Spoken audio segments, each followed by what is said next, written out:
I'd like to invite for the next session back Mr. Peter Musola, the Cargo Commercial Manager for Kenya Airways, who will be one of our panelists. So if Peter, you could keep your video on. I would also like to invite Dr.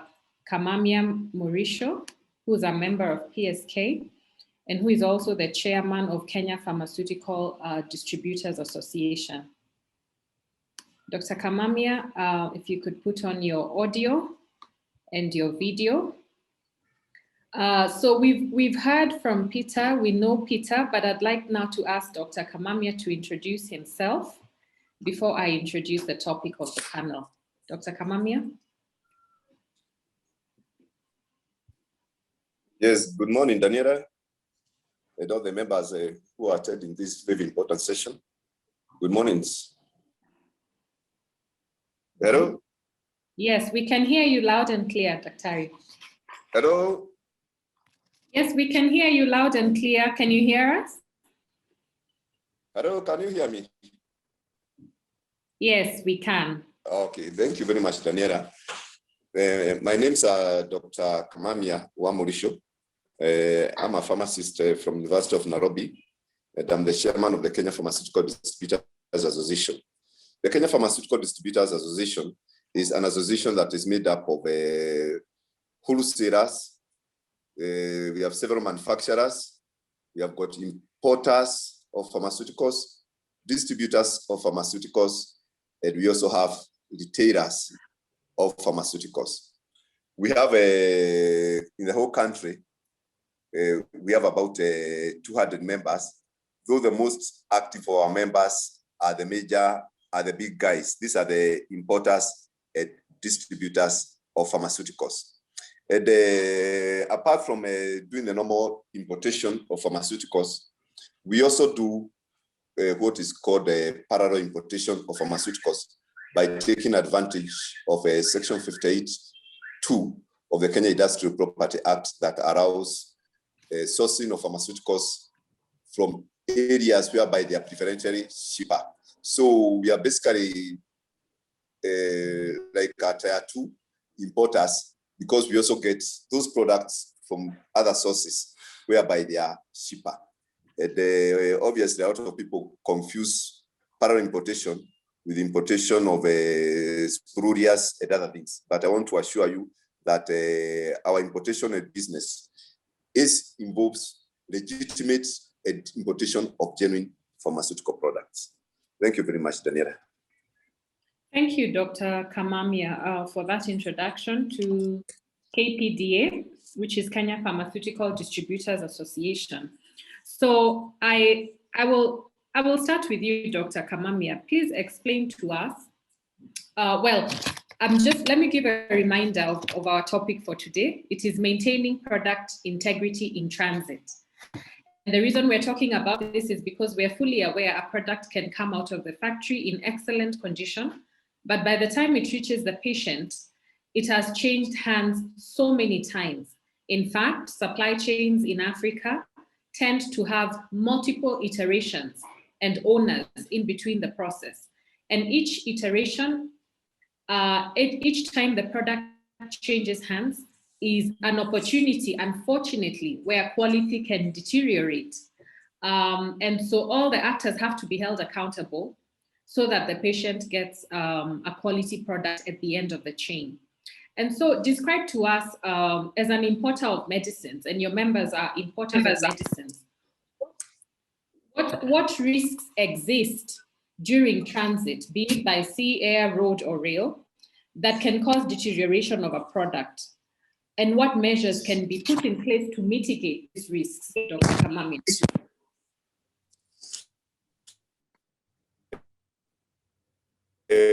Some of the risks that we normally have involves the poor handling of the product. The other one is the poor storage of the product, and especially this covers the cold chain products. These are the vaccines and the other products. Apart from that, at good or ambient conditions, that is basically below 30 degrees centigrade. what we have realized is that when we are importing pharmaceuticals, this happens severally. You find that then in transit, off-roaded, probably in the Middle East, whereby the temperatures are extremely high. And as such, if these people do not handle that product well, and it stays in those warehouses, in the Middle East, you have temperatures soaring some 45 degrees. This is one of the products deteriorating. The other issue is that bottles, the grass bottles, the vaccines, or which are in there. If the customers are get a lot of breakages, especially for the products which are in the ampules. And as such, we end up losing sometimes about 10% or 20% of the product. The other issue we normally have is if the carriers are not careful, and then they start stacking cartons on top of each other. So that by the time you're opening the product, you are going to find that the second part box is already, as such, it loses its appealability. And when you try to sell it to the patient, they are going to see as if this product has not been well handled. So these are some of the challenges we normally have. The other issue we normally have is a very, very technical one, is the issues of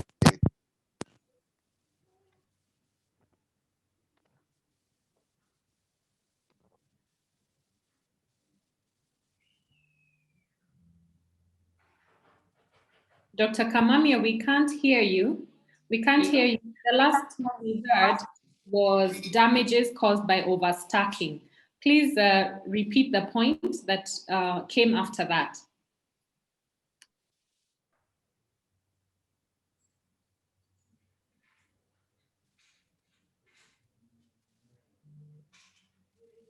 Dr. Kamamia, we cannot hear you.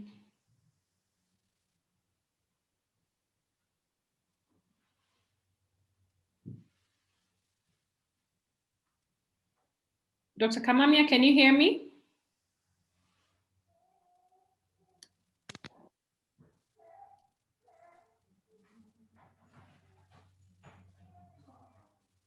Okay, I think we've lost Dr. Kamamia's audio. As somebody tries to reconnect him, I'd like to go back to Peter Musola. Peter, you've heard the challenges that the chair of the Pharmaceutical Distributors Association has talked about, risks that can happen in transit. He has mentioned so far temperature excursions during the journey. He has mentioned breakages of glass packaged products, for example, ampoules. He has mentioned damages caused by overstacking that may not necessarily damage the primary pack, but they damage the secondary and tertiary packaging, making the product unsaleable. When Dr. Kamamia comes back, he'll talk about other risks, but please respond to these ones that he has talked about and tell us how Kenya Airways mitigates against these risks when their cargo is consists of pharmaceuticals. Thank you, Dr. Daniela, for the question. Yes, indeed, these are known challenges within the transportation of pharma. Let me begin by addressing the stacking issue. We have come up with very clear handling policies, especially around skidding.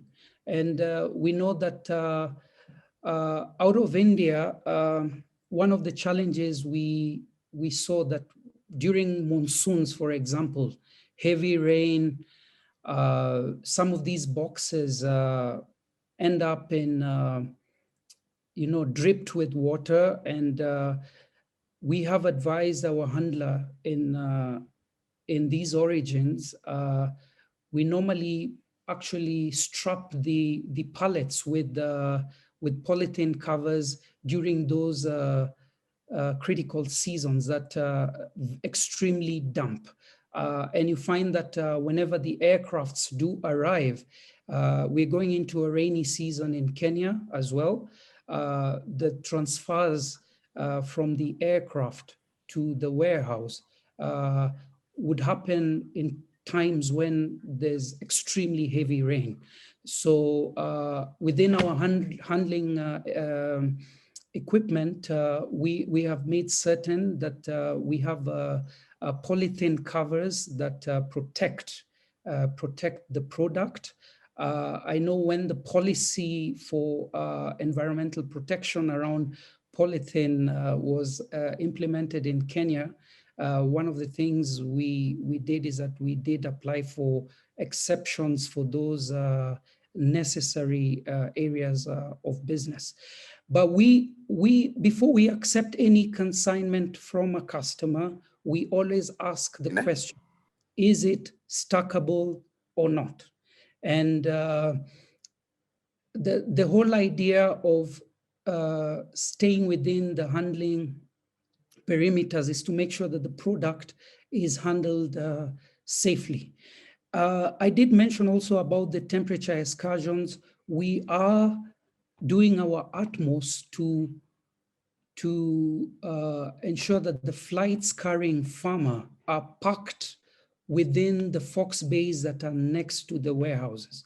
The distance between the packing bay and the warehouse is less than 200 meters.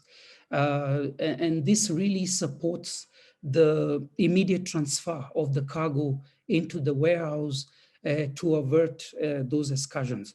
I'd like to also mention here that Kenya has a unique hub positioning.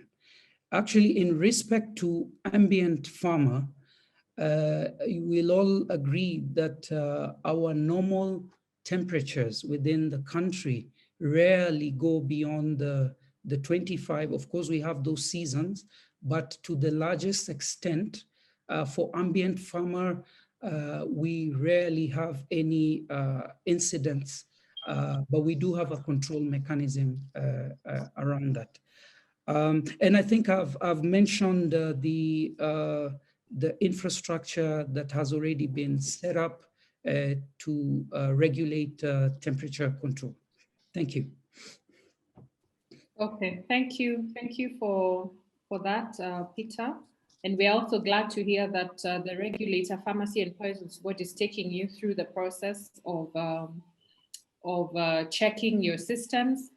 And good distribution practice is a continuous process. We never get there, but we're really happy to see the controls that KQ has put in place to safeguard our medicines and vaccines as they're coming in.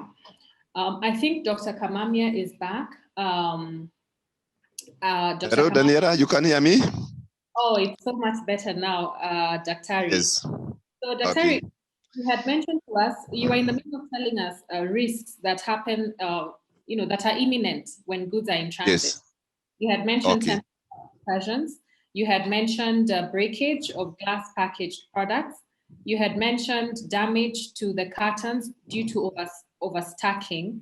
Yes. Are there any the other very okay, you can hear me then. No.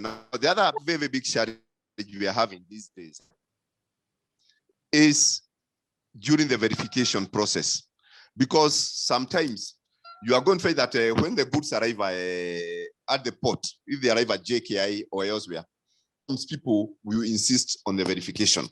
Sometimes they even go to open products of cold storage so as to verify. And after they have opened them, there's a very big that the products are not verified in the cold storage facility. Then the other very big challenge we normally have is handling of cold storage facilities. And how does this confusion come in? Sometimes if it is not clearly written on top of the boxes that this product is for cold storage, you may find that it is not well handled as per cold storage products. The other issue is that sometimes the product is written very, very well that this product is for cold storage, but the people handling that cargo handle it as if it is not for cold storage. So this one now becomes a very big risk, because I do remember several years back we had that facility, we had one case whereby these people realized that this product was for cold storage after it had been kept together with the normal goods. It is only after that that they took the product and then they took it to the cold storage area. But the only good thing is that the officials from the Pharmacy Operations Board realized what had happened. They were able to confiscate that product and say that it was not safe for sale to the members of the public. The other challenge which I've mentioned comes because of the compression and decompression. This arises because of the differences in air pressure. You all know that air pressures in the plane is well controlled, but sometimes you may find that the air pressure in the cargo compartment is not properly controlled as in the passenger compartment. So that because of this, you are going to find that if you look at, for example, the plastic bottle that has the infusions, it is a soft plastic bottle. It tends to compress. It tends to lose its shape because of the differences in air pressure. And I think this was one of the areas that our cargo handlers, including KQ and others, they have to ensure that the air pressures in the cargo compartment and also in the planes is well maintained so that the products do not necessarily deform. Thank you, Daniela.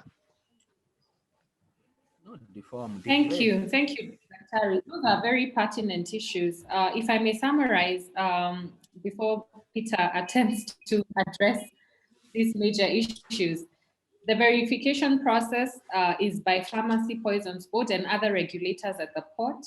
And Pharmacy Poisons Board is well represented here. There has been a challenge posed to you that cold items are being verified out of cold storage. So in fact, my question to Peter is, once the authorities verify these products, are they returned to the main consignment? Number two, inadequate labeling of cold storage items from source may lead to poor handling, incorrect handling, or even if they are well labeled, they are handled out of cold storage. So as you're answering this question, Peter, please let us know, as a carrier, where does your responsibility begin? Is it from when the truck from the factory arrives at the airport? Is it from when goods actually enter your warehouse? We would like to understand where your responsibility begins, because the airport is big and sometimes this handling might happen on the tarmac. We don't know who's responsible at that point. And by this, I'm talking about when you're collecting the goods from source and bringing them here. I believe when they arrive here, you take them into your chain of custody from your aircraft to your warehouse. In terms of the compression and decompression issue, please comment whether the conditions are the same for cargo as for passenger aircraft. And if this is an issue, then what can be done about it? As Dr. Kamamia mentioned, some of the packaging is soft plastic and it deforms. Over to you, Mr. Musola. Thank you, Dr. Daniela and Dr. Murichu. First of all, I really do welcome the feedback from Dr. Murichu, and we will take it as feedback in terms of handling to isolate these violations. And I think one of our terminal managers is also within the audience, Ms. Nancy Adembo. So we will take this as feedback that there are verifications that are being done outside the cold room. This should not happen because we have a very well set area where our regulators, be it KRA, Kenya Bureau of Standards, can actually do the checks within the cool area. So we take this as feedback for response. And we will actually respond on that. But the base principle is that the verification needs to be done within the handling facility. In terms of the mislabeling, and one of the things the industry has done is regulation and implementation of standards. And this is why you are seeing, in respect of COVID-19 vaccines, the forwarders who have been nominated to within the supply chain are in principle forwarders who are CIV and GDP certified, because then there is a protocol that needs to be adhered to, and we trust that these forwarders are taking the highest precautions to do that. I must also commend the entire industry, because one of the things we've observed is that the pharma manufacturers are actually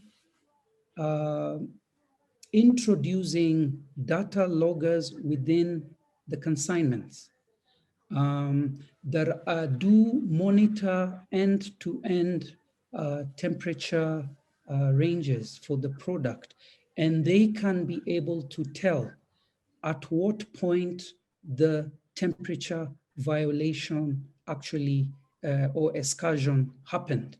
And this is very good digitization, a digitization approach from the industry, which has calibrated the control process around temperature excursions, because right from the source, the producer of the product can tell that this happened when it was with KQ, it happened when it was with the forwarder, and these reports are being shared with us, and we are taking necessary action towards that. And lastly, let me talk about the pressurization, especially in respect to the dry ice. Our KQ technical team has already provided us with guidelines for all our aircrafts on the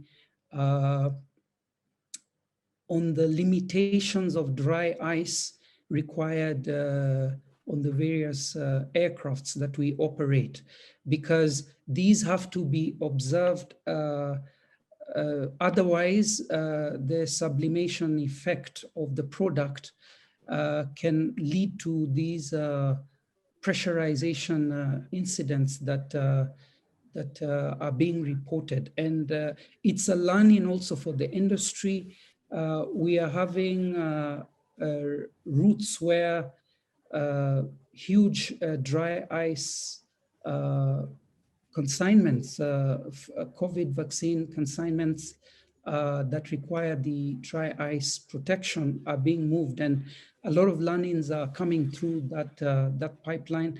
For the longest time, we never had situations where you were carrying 600 kilos or 1 ton of dry ice on an aircraft. This is a new dimension for the air cargo industry, but with the onset of these vaccines, there's a lot of learning and acceleration in terms of how we can improve continuously around that. Thank you very much. Thank you, Peter, for addressing those issues. So please give us your final comments as we conclude this panel, Peter, on maintaining product integrity in transit, just for 30 seconds. Yeah, first of all, thank you, PSK, for inviting us. It's a great honor for the KQ Cargo family and colleagues also within the audience. We are really excited to be part of this process. And we would like to open our communication lines to the entire audience, that KQ is ready to engage you on how we can tailor solutions for the industry here, even as we keep on sharpening our logistical processes to give you the best in class service. Thank you very much. Yes, certainly PSK is on hand to support you and to provide whatever advisory and allow us also to make inquiries when we need to.